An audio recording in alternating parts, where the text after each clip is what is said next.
It's a new day, Cleveland. It is plantain time. We are cooking up a Puerto Rican staple with Brittany Gonzalez from Banana Frita, and she has her partner here, Alicia. I am thrilled because I've only had plantains a couple of times in my life. Thank God I've had some really good ones because there's a technique to doing this the proper way, right? Absolutely, absolutely. So plantains are a sister to the banana family, and they're a little bit greener, starchier, less sweeter, but they are equally as delicious. Double the potassium, double the vitamin C, vitamin E, and when they are deep fried, they're even better than you could even imagine. So does it start with picking the right plantain? It does. How do you pick the right ones? So the greener they are, they're a little bit starchier and a little bit more firm. And as they ripen through the process, they begin to soften up a bit and sweeten up a bit. And even though they look a little banged up, that means that they are ready to go. So is it all the same type here, or was this two different types? They are the same exact banana, just ripened in different stages of the ripening process. All right, so we want the one that's on the end here? We do. Okay. Yep. So you're going to show us how we can possibly do this, right? So Absolutely. explain to me how you would. So today we're going to make tostones, which are twice fried plantains, and this is a staple dish in a lot of Caribbean meals. So it's kind of like the Latin potato. Sounds delicious. Yeah. So, all right, so take us away, Ali. Chop that up for us. And you can explain, if you don't mind, as she's doing it. So you just cut the ends off, and then you create just a little slice down the middle, and this is an easy way to get the peel off as fast as possible. And then once you do, you'll cut them into about 1 inch, 1.5 inch pieces, and then you just put them into a fryer, and we like to cook with peanut oil. It has a really nice flavor to it.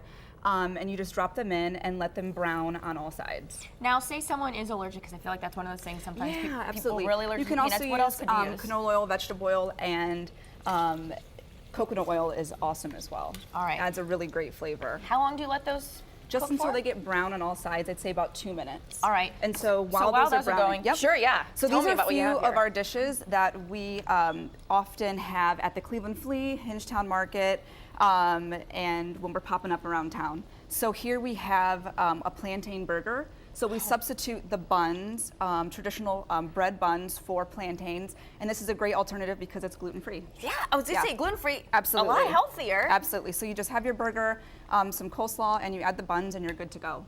Very good. Looks delicious. It can be served as an appetizer here with just some guacamole, or you could use salsa as well.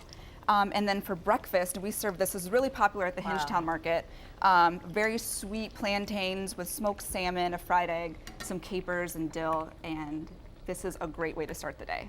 It looks phenomenal. And what about this one? And so this little special treat here is actually debuting at the Cleveland Flea on September 13th, and this is what we are calling the banana split. It is a roasted sweet plantain stuffed with Spanish seasoned meat, topped with cheese and onions and cilantro, with a little bit of sriracha sour cream. That is banana split like I've ever seen before. I've not seen anything like that. Can I try a little bit of one of these? Absolutely. Go for it.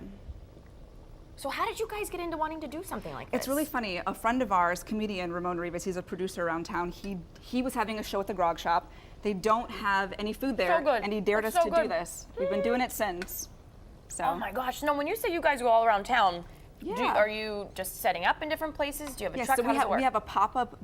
We call it a pop-up food stand, and so we have a tent that we set up. We bring all of our equipment with us, and we're cooking everything made to order there on the spot.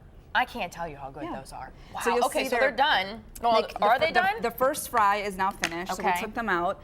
And then what we do is we have a little tostanera, which you can also use a little plate. I love how you say that. It's a plantain smasher. So you smash it down into a little disc, and it goes right back into the fryer again for just a few minutes, and then it comes out looking like these crispy little treats here.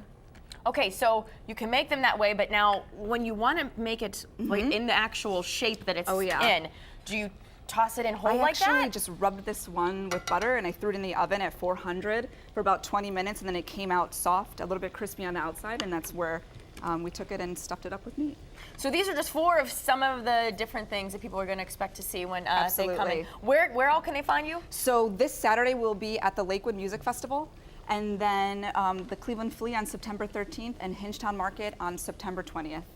I tell you, you guys do it right. You do it right, both of you. Thank you so much for being here. I'm going to have a little bit more of that if that's okay. And here's another reason to visit the